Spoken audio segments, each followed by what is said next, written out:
CM Kejriwal साहब के पास हैं और हम सवाल पूछने आए हैं। हम अनजान लोग हैं, आम आदमी की तरह जो सिस्टम को इस वक्त चला रहे हैं, उनसे कुछ आम सवाल पूछना चाहते हैं। हम ना यहाँ अच्छे दिनों की बात करेंगे, ना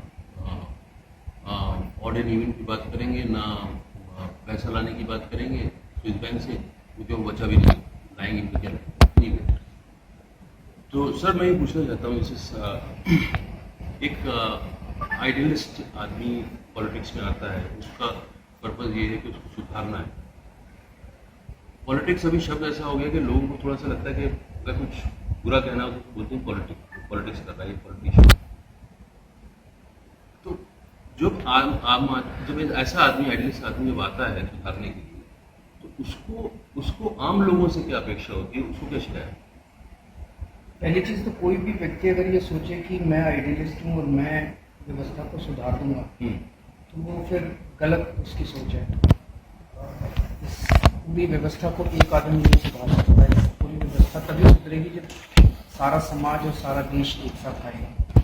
तो सबसे पहले जैसे अन्ना जी थे, अन्ना हजारे जी ने जनता को जगाया, जनता को खड़ा किया, और जब तक जनता खड़ी नहीं होती है तब तक सुधार नहीं हो सकता। जैसे हम लोग चुनाव लड़े, हमारे पास ना तो पैसा था ना आदमी थे हमारे पास, हम तो बिल्कुल आम आदमी हैं, कोई औकात नहीं थी। ये तो दिल्ली की जनता खड़ी हुई, 70 में से जो 67 सीट आई है हमारी वजह से नहीं है। दिल्ली की जनता ने तय किया कि आज की जो राजनीति है, जो आज की राजनीतिक व्यवस्था है, वो उनको समाधान नहीं दे सकती है, और ये लोग जो हैं ये ठीक लोग हैं, इनको एक मौका मिलना चाहिए इन लोगों को। ये कहना कि एक आइडियलिस्टिक व्यक्ति आएगा और फिर वो सब कुछ सुधार देगा और फिर वो सोच तो उसी से पैदा होगी ना। गांधी जी पहले आइडियलिस्टिक व्यक्ति अगर कोई है, मान लीजिए गांधी तो सर गांधी जी ने भी सबसे पहले जनता को तैयार किया, लेकिन सोच तो अपने अंदर आई उनकी, फिर उनके अंदर लोगों का कंसर्न आया कि इन लोगों से क्या अपेक्षा, लोगों के बीच में जाना चाहिए, लोगों से बातचीत करनी चाहिए। लोगों को क्या करना चाहिए? लोगों के साथ उसे जाना चाहिए। लोगों में क्या जागना चाहिए? लोगों में एक अवेयरनेस होना चाहिए, लोगों में इन्फॉर्मेशन होना चाहिए सोसाइटी की। लोग किस दिशा में जाएं? अगर लोगों को जागना है, किस दिशा में जाएं? सबसे इम्पोर्टेंट तो लोगों को ये समझने की ज़रूरत है कि जैसे हम लोग हर महीने पैसा कमाते हैं, इसलिए कमाते हैं, अपने बीवी बच्चों के लिए कमाते हैं। तो जैसे घर में कोई बीमार हो जाए तो हम 2 दिन छुट्टी लेते हैं, उसका इलाज कराने के लिए जाते हैं। माँ बीमार हो जाए तो उसका इलाज कराने के लिए लेके जाते हैं। उसी तरह से देश और जनतंत्र तब तक नहीं चल सकता जब तक आप समय नहीं देंगे। Democracy is by the people, of the people, for the people. If the people stop taking interest, there will be no democracy. इसीलिए सबसे इम्पोर्टेंट चीज़ तो है, कई बार हम सोचते हैं अरे मुझे क्या, हम लोग ड्राइंग रूम में बैठ के बातचीत तो करते हैं, but when it comes to spending some time, कोई बहुत गड़बड़ हो गई, इंडिया गेट पे इकट्ठा होना है, कई बार कैंडल मार्च होते रहते हैं, हमें उसमें पार्टिसिपेट करना पड़ेगा। डेमोक्रेसी में हमें पार्टिसिपेट करना पड़ेगा, पॉलिटिक्स में हमें पार्टिसिपेट करना पड़ेगा। अगर अच्छे लोग पॉलिटिक्स में पार्टिसिपेट नहीं करेंगे तो then politics will be left only to scoundrels.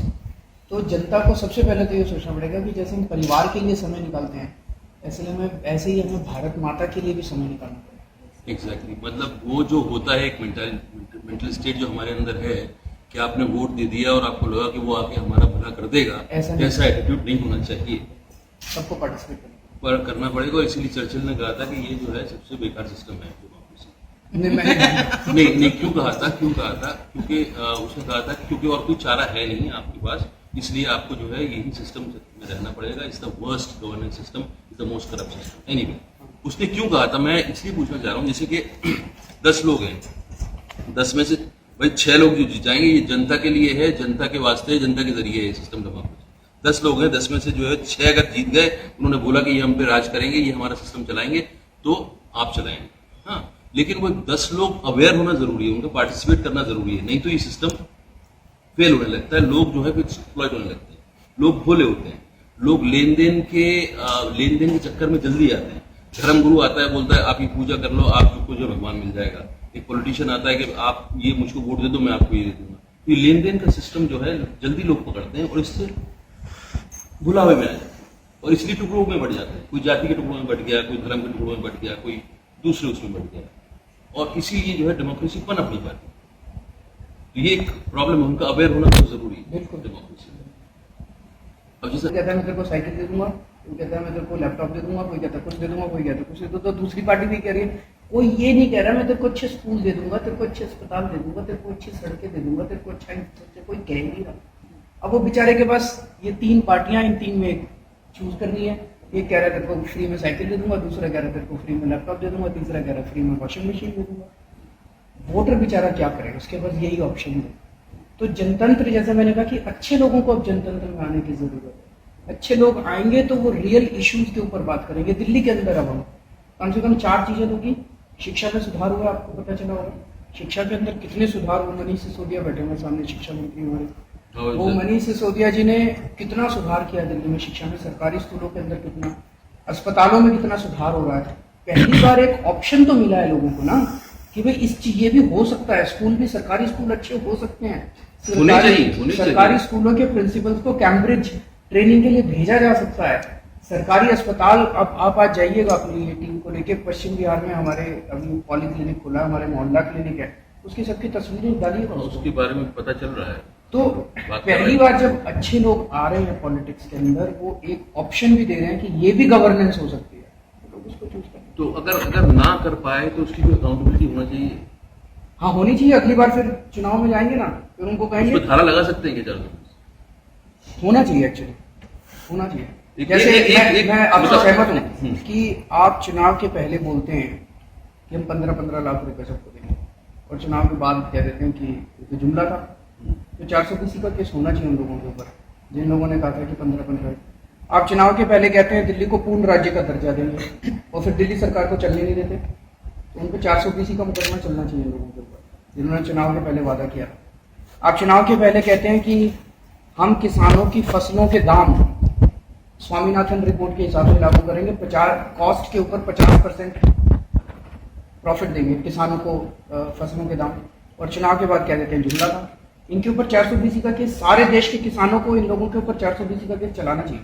मैं ये कह रहा हूँ कि अगर ये जो सिस्टम है डेमोक्रेसी, इसमें इसको इवॉल्व होने का चांस है ना, इसको इवॉल्व कर सकते हैं। इवॉल्व भी हो रही है, इवॉल्व हो रही है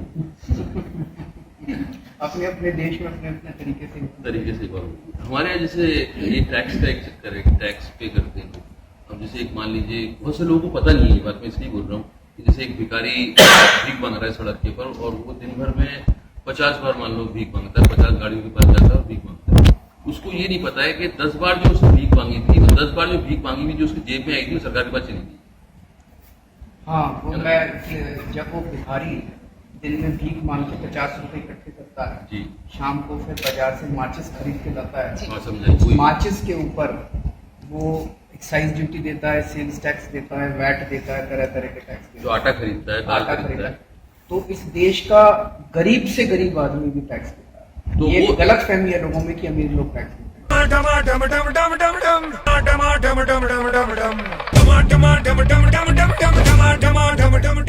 तो मैं ये पूछना चाह रहा हूँ, वो जो टैक्स दे रहा है उसका राइट है ये पूछने के लिए कि भाई मेरा पैसा कहाँ खर्च हो रहा है। 2 तरह के राइट है। हाँ, एक तो वो जनतंत्र का हिस्सा है, as a citizen he has a right to ask any question from the government. दूसरा, उसका क्योंकि टैक्स दे रहा है, किस तरह से पूछे वो सवाल? वो कई तरीके हो सकते हैं जनतंत्र के अंदर। राइट टू इन्फॉर्मेशन अभी आया है, राइट टू इन्फॉर्मेशन के जरिए सवाल पूछ सकता है।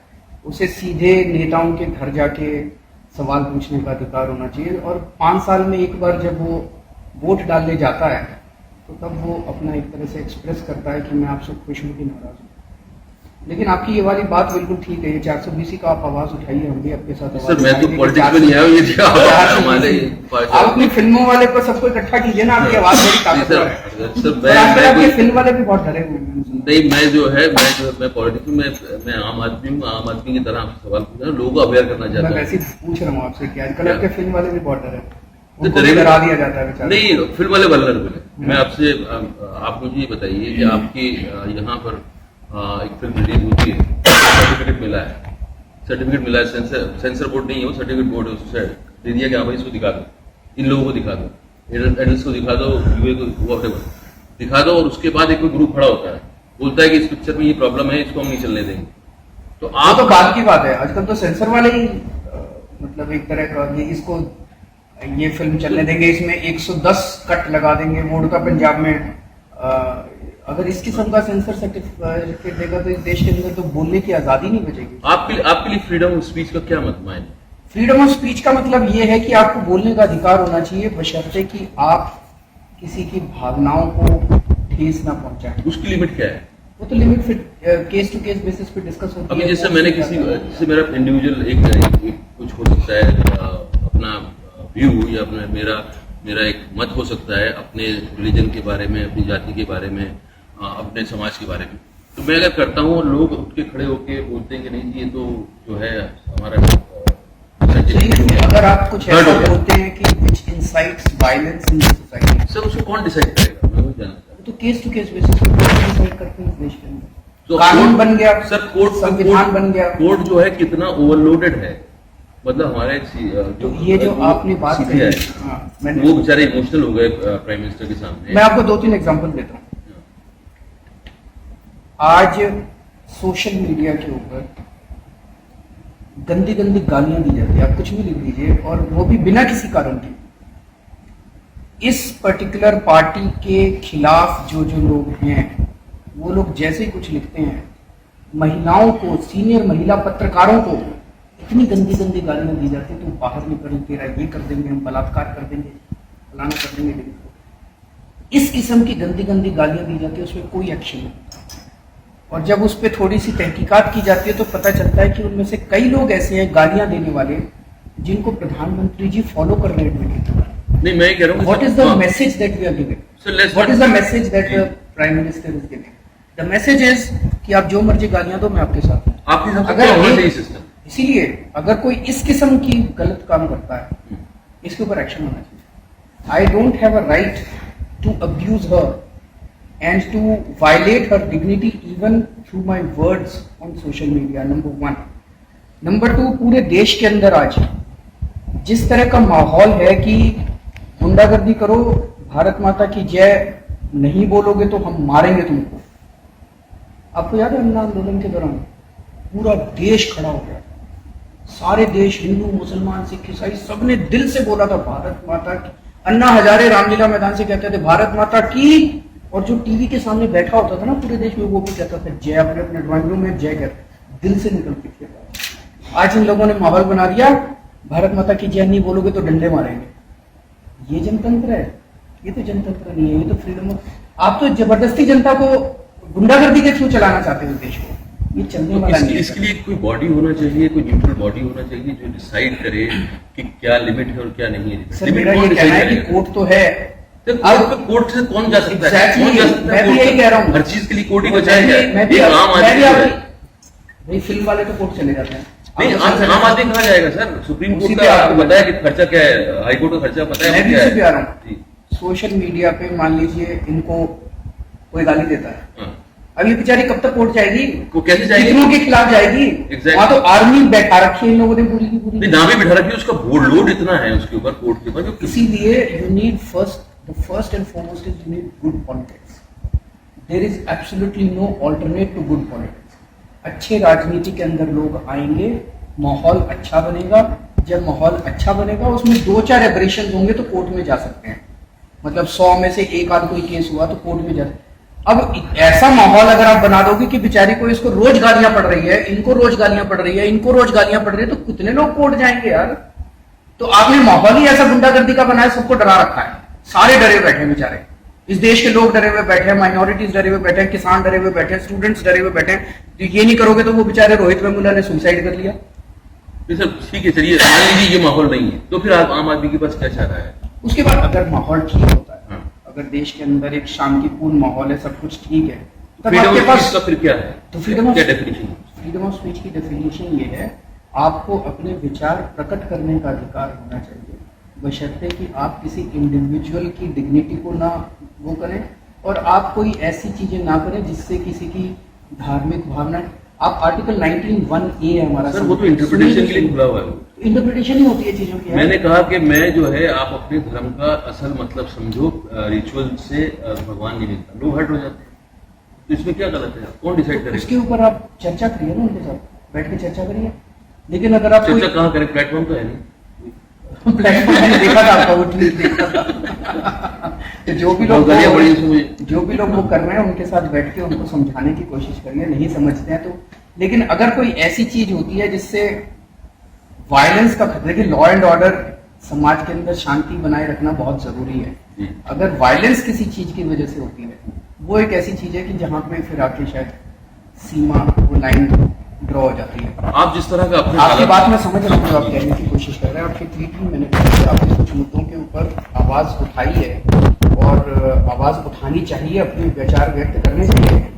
आपके विचारों के ऊपर एक तबका है जिसको बहुत स्ट्रांग रिएक्शन हो सकता है, वो अपने विचार व्यक्त करें। आप अपने विचार, हाँ मैं समझ, वो आप अपने विचार व्यक्त कर रहे हैं, वो अपने, इसी से समाज भी आगे बढ़ता है, विचारों के आदान प्रदान से समाज भी आगे बढ़ता है और देश भी आगे बढ़ता है, इंसानियत भी आगे बढ़ती है। लेकिन अगर ये लोग कहते हैं कि अगर तूने ऐसे बोला तो तेरे को छोड़ेंगे नहीं और तेरे को मारेंगे, वो गड़बड़। तो आप कोई रास्ता ढूंढ सकते हैं कि इन लोगों से डायलॉग स्ट्राइक करने का, जो आप कह रहे हैं कि इन लोगों ने आप कह रहे हैं कि इन लोगों ने बिल्कुल हराम कर रखा है जीना, तो इन आरएसएस या आप जो बोल रहे हैं बीजेपी की आपको नहीं चला दे रहे, या कोई तरीका जिससे कि आप, गांधी जी तो मतलब सबसे राजनीति आती है यहाँ पे, गुड पॉलिटिक्स। पर अगर इस वक्त गांधी जी होते तो क्या करते? वो बातचीत करते, बातचीत करने का बचा है क्या? बातचीत करनी, चाहे बचे या ना बचे, बातचीत तो करनी पड़ेगी। कुछ भी हो बातचीत, there is absolutely no alternative. आप माहौल बना रहे हैं बातचीत, there is absolutely no alternative to dialogue. जैसे अभी इंटरस्टेट काउंसिल की मीटिंग हुई थी हमारी। इंटरस्टेट काउंसिल क्या होती है? देश के सारे मुख्यमंत्री उसके मेंबर होते हैं और प्रधानमंत्री जी उसके चेयरमैन होते हैं। उस मीटिंग में मैंने उनसे कहा, प्रधानमंत्री जी को, मैंने कहा जी मैं आपको चिट्ठियां लिखता हूँ, आप मेरा जवाब ही नहीं देते, एक्नॉलेजमेंट भी नहीं आता। मैं जेटली साहब को चिट्ठी लिखता हूँ, वो जवाब नहीं देते। मैं राजनाथ सिंह जी को चिट्ठी लिखता हूँ, वो जवाब नहीं देते। मैंने कहा जो मैं चिट्ठी लिखता हूँ उसमें आपके डिफरेंस ऑफ ओपिनियन हो सकता है, लेकिन आप अगर जवाब ही नहीं देंगे तो डायलॉग शुरू कैसे होगा? आप, मैं लिखता हूँ, आप भी वापस लिखिए कि अरविंद तुम गड़बड़ बोल रहे हो, your facts are wrong, your logic is wrong and we don't agree with you. लेकिन बातचीत ही नहीं करेंगे, संवाद ही नहीं करेंगे, डायलॉग ही नहीं करेंगे, तो it just stops there. Dialogue तो होना चाहिए, dialogue, there is absolutely no alternative dialogue. तो आप चाहे कितनी भी कठिन सिचुएशन हो, समाधान डायलॉग है। तो आपकी, उन्होंने डेडलॉक लगा दिया, आपकी तरफ से कोशिश है, ठीक है, अब ये बात जनता तक पहुंच गई, लेकिन आप इसके अलावा, अब जनता तो ये कहेगी यार हमने तो वोट दिया, आप तो कोई तरीका ढूंढो जी, आप तो कुछ कोशिश कर रहे हैं, कोशिश जारी है। जो मेरी कोशिशें हैं वो जनता को पता होनी चाहिए, बताओ, पता होनी चाहिए। अभी मैंने टॉक टू AK किया था, वो उसमें मेरा मकसद यही था कि जनता को बताने का। कई सारे जनता के दिमाग में सवाल होते हैं जी, वो सवाल आपने पूछा क्या प्लेटफॉर्म है, तो वो प्लेटफॉर्म लगता है कि आपने जो है पुलिस जो है जला दी ऐसा कुछ लोगों को लगता है, कुछ लोगों को लगता है, लेकिन वो टॉक टू AK का मकसद ही ये था। हमने जैसे 2 घंटे तक हम लोगों ने वो किया, इसमें करीब 40-45 मिनट मैं बोला जो क्वेश्चन थे, और उसके बाद 1.25 घंटे मैंने क्वेश्चन दिए सीधे जनता से, टेलीफोन लाइन खुली हुई थी। तो वो भी एक तरीका है जनता के प्रश्नों के जवाब देने। एक चीज और मैं पूछना चाहूंगा सर, जो बहुत ही मतलब मेरे मन का सवाल है कि अब जैसे कोई आता है बोलता है कि हम करप्शन खत्म करें। करप्शन अब एक जनरल वर्ड है। अब करप्शन एक तो वो करप्शन है जो कि आदमी हिरस के लिए, पावर के लिए पैसा इकट्ठा करता जा रहा है, हजारों लाखों करोड़ इकट्ठा करता जा रहा है। एक ये है कि हमारे जो अंग्रेज जो छोड़ गए थे उसके हिसाब से आदमी रोजी रोटी कमा रहा है, लोगों की हालतें खराब है। पुलिस डिपार्टमेंट में आप जाके देखिए किस तरह से वो लोग काम करते हैं, उनको कोई काम, उनकी कोई घंटे तय नहीं है, उनकी जो तनख्वाह है उस पर नहीं चल सकता। आपको 10 लीटर पेट्रोल दे दिया गया, भाई साहब दिन भर चलाओ जी, पकड़ो मुजरिम को, पैसे है नहीं उसका मुजरिम को पकड़ने के लिए, कहाँ से लाएगा वो? कुछ लोगों के लिए अपना घर चलाने के लिए रिश्वत लेना जरूरी है। आपको, आप अगर उनका हालात देखेंगे, अब देखिए मेरी बात पूरी करेंगे, जब आदमी ये सुनता है कि ये करप्शन खत्म कर देंगे, तो उन लोगों को, जनता को गुस्सा किस पे आता है? जो क्लर्क ले रहा है रिश्वत, जो एक पुलिस वाला ले रहा है, क्योंकि उसकी जरूरत है बेचारे की, क्या करे, कैसे चलाए। वो जो मेन जो करप्शन है उससे ध्यान हट जाता है, लोगों को अरे जनाब ये पार्टी आएगी और ये जो है अपना रिश्वत लेने खत्म हो जाए। तो उस करप्शन को इतना जनरली क्यों यूज होता है? नहीं, दोनों जरूरी है, एक को एक्सटॉर्शनिस्ट करप्शन कहते हैं और एक को म्यूचुअल करप्शन। तो मेरा अपना ही मानना है, सबसे पहले आपको हर कर्मचारी को इतना तो देना पड़ेगा कि वो अपना घर चला सके और अपना दफ्तर चला सके। उसको एक ऑनेस्ट उसका असेसमेंट करना पड़ेगा और असेसमेंट करके आप उनको वो सारी फैसिलिटीज दीजिए। दिल्ली के अंदर हम वो करने की कोशिश कर रहे हैं। सबको कहते हैं भाई आपके दफ्तर का कितना खर्चा बताइए। जैसे भी हम एक राइट टू सर्विसेज बिल लेके आए, उसमें हमने कहा कि राशन कार्ड अगर 15 दिन में बनना चाहिए तो 15 दिन में बनना चाहिए। 15 दिन में नहीं बना तो 15 दिन के बाद 16वें दिन से पेनल्टी चालू हो जाएगी और जब बनेगा, मान लीजिए 25 दिन में बना तो 10 दिन का कॉम्पेंसेशन आपको मिलेगा सिटीजन को जिसका नहीं बना, और वो कॉम्पेंसेशन अफसर की तनख्वाह से कटेगा। वो क्यों कटेगा? हमने फिर सारे हेड ऑफ द डिपार्टमेंट को बुला के बोला कि अब आप असेसमेंट करके बताइए कि आपको इसको इम्प्लीमेंट करने के लिए कितने आदमी चाहिए और कितना खर्चा चाहिए। हम देंगे, सरकार देगी आपको। जब वो इम्प्लीमेंट कर देंगे आपको पूरा खर्चा दे देंगे, पूरी तनख्वाह देंगे, पूरा आपका रिसोर्सेज देंगे, तब इसको इम्प्लीमेंट आपको करना पड़ेगा। फिर कोई बहानेबाजी नहीं चलेगी कि छुट्टी पे चला गया था मेरी, कोई वो नहीं चलेगा। तो आपको पूरे रिसोर्सेज, अब दिल्ली के अंदर हमने, आपको पता है दिल्ली में पहले एमएलए की तनख्वाह 12,000 रुपये होती थी महीना। 12,000 में घर चल सकता है। तो हमने इसको किया कि, और एमएलए जो पहले वाले थे उनको कहते, वो तो कहते थे तनख्वाह की जरूरत ही नहीं है, हाँ वो तो होती नहीं है। बिना तनख्वाह की चला लेंगे जी, बस सीट दे दो उनको। तो वो तो उनकी बड़ी बड़ी मर्सिडीज गाड़ियां, बड़े बड़े बंगले तनख्वाह के बिना कहां से आते थे? चोरी करते थे। हमने आने के बाद कहा हम उल्टा करेंगे, चोरी नहीं करने देंगे तुमको, तनख्वाह पूरी देंगे। तो हमने 12,000 से 50,000 कर दी महीने की तनख्वाह। 50,000 तो ज्यादा नहीं है। सारे मीडिया वाले कहते हैं 400% इंक्रीज कर दिया। हाँ 400% हुआ, लेकिन और कौन से लोग हैं जिन जहाँ तनख्वाहें बढ़नी चाहिए? जैसे टीचिंग एक जॉब है, जो बहुत क्रिएटिव जॉब है, बहुत टिपिकल जॉब है, और सबसे बुरी हालत उसकी है। नहीं देखिए, मैं बाकी स्टेट्स का तो मुझे दिल्ली में टीचर्स की तनख्वाह बाय एंड लार्ज ठीक है उनकी, लेकिन वर्किंग कंडीशन बहुत खराब है। अब उसको ठीक कर रहे हैं। और गवर्नमेंट उसमें और भी जो डिपार्टमेंट में तनख्वाहें जो है वो देखी जा रही है। कॉन्ट्रैक्ट पे काम करने वालों की तनख्वाह खराब है, उसको ठीक करने की कोशिश कर रहे हैं। इनफैक्ट अभी हम बिल लेके आए थे कि जो भी कॉन्ट्रैक्ट पे काम कर रहे हैं उनकी जो मिनिमम वेजेस हैं, अभी तो मिनिमम वेज देते थे हमको, मिनिमम वेज से शायद 15% या 20% हम एक्स्ट्रा दिया करेंगे, ऐसे कैबिनेट के अंदर पैसा। तो हम एक सेक्टर वाइज उसको एसेस करने की कोशिश कर रहे हैं कि तुमको तनख्वाह पूरी देंगे, तुमको दफ्तर की सारी फैसिलिटीज देंगे, लेकिन फिर अगर कुछ तुम गड़बड़ करो, काम नहीं करोगे, भ्रष्टाचार करोगे तो बर्दाश्त नहीं। तो अगर आप और पुलिस वालों को क्या बताना? पुलिस हमारे अंडर में नहीं आती। नहीं आती, तो भी मतलब आपको क्या लगता है? पुलिस वालों को जो मेरी अपनी नॉलेज है जी। कि थाने की कंडीशन बहुत खराब रहती है। तनख्वाहें क्या है? उनकी अपनी वर्किंग आवर्स की बहुत बड़ी प्रॉब्लम है। मुझे बताया गया है कि 2-2, 3-3 दिन तक बिना सोए हुए एक आदमी काम करता है, तो वो बेचारा कैसे काम करेगा? तो उनकी 8 घंटे की ड्यूटी अगर कानून में, तो 8 ही घंटे उनसे काम कराओ, 10 घंटे करा लो ओवर टाइम देखे, लेकिन उससे ज्यादा नहीं होना चाहिए, उससे ज्यादा नहीं होना चाहिए। अगर आपकी पार्टी बीड़ा उठा ले कि आप चाहे मेरे अंडर में हो ना हो, मैं तो आपकी कंडीशन ठीक करूंगा। कैसे करूंगा? आवाज ही उठा सकता हूँ। हाँ, तो जितना मेरे बस में होगा कि मैंने दिल्ली पुलिस वालों के लिए भी उठाई थी, हमारे अंडर में नहीं है, लेकिन मैंने कहा था कई बार कहा है कि उनके वर्किंग आवर्स जो हैं, जो उनके वर्किंग आवर्स हैं उसी तरह तक लिमिट होना चाहिए, और उनकी जो वर्किंग कंडीशन है उसको सुधारना चाहिए।